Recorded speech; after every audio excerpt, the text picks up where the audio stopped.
Jet tempur Su-57 generasi kelima milik Rusia mengudara pertama kali dengan mesin baru bernama Produk 177. Mesin baru itu diklaim lebih bertenaga dan efisien dibandingkan mesin sementara yang digunakan pada versi awal Su-57.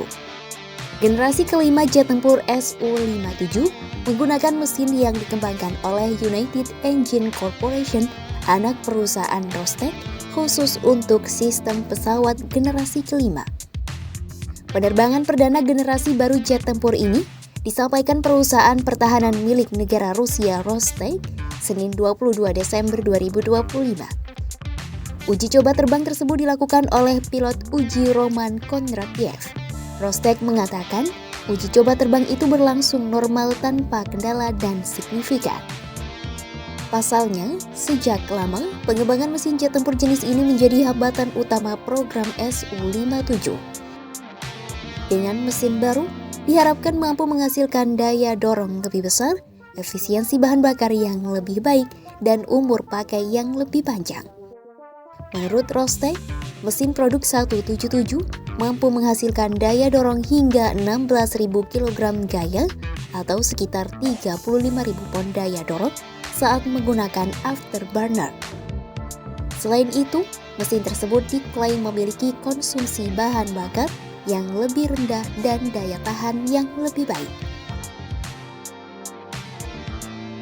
Su-57 dikembangkan setelah dua proposal untuk pesawat tempur generasi baru gagal mencapai tahap produksi. Pesawat yang dikembangkan oleh Biro Desain Sukhoi pencipta seri Flanker ini mampu membawa berat lepas landas maksimum sekitar 35 ton metrik dan kecepatan tertingginya adalah Mach 2. Menjadi pesawat tempur tercanggih Moskwa, Su-57 memiliki penampang radar yang lebih kecil daripada Su-27 Flanker. Kemampuan ini membuat pesawat menghindari deteksi oleh sistem pertahanan musuh. Desain Su-57 menekankan kinerja tinggi, kemampuan manuver super, dan kemampuan anti-siluman. Selain itu, jet tempur ini membawa rangkaian pertahanan komprehensif yang mencakup sensor peringatan pendekatan rudal atau MAW. Jenis ini juga kemungkinan menjadi pesawat tempur pertama yang dilengkapi sistem penanggulangan inframerah terarah. Su-57 memiliki dua sensor DIRCM-101KSO. Pesawat tempur ini juga bisa menggunakan kemampuan pencarian dan pelacakan inframerah dari sensor pasif. Jet tempur Su-57 menggunakan nacelle mesin yang berjarak lebar yang mirip dengan Su-27. Pesawat ini ditenagai oleh dua mesin turbofan AL41F dan akan diganti dengan AL51F1 yang lebih modern. Untuk manuver ekstrim, pesawat bisa dikendalikan dengan menggunakan nozzle pengarah dorong 2.5D.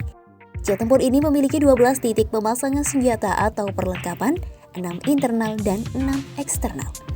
Persenjataannya mencakup meriam otomatis internal kaliber 30 mm, 9A1407-1K, GHX-301 dengan 150 butir amunisi.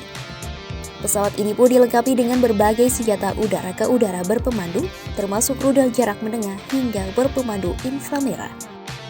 Pejabat Rusia menyatakan mesin baru tersebut diharapkan bisa semakin meningkatkan performa terbang Su-57, sekaligus menjadi pondasi bagi peningkatan di masa depan. Jet tempur jenis ini dirancang sebagai jet tempur multiperan yang mampu menyerang target udara, darat, dan maritim. Jet Su-57 generasi kelima dilengkapi ruang senjata internal, desain berpenampang radar rendah, dan tingkat otomasi tinggi untuk mengurangi beban kerja pilot. Rusia sendiri mengakui Su-57 telah digunakan secara terbatas dalam operasi, termasuk misi yang berkaitan dengan perang di Ukraina. Para analis menilai, Moskwa menggunakan pesawat tersebut dengan hati-hati, kemungkinan karena jumlah armada yang kecil dan proses pengembangan yang masih berlangsung.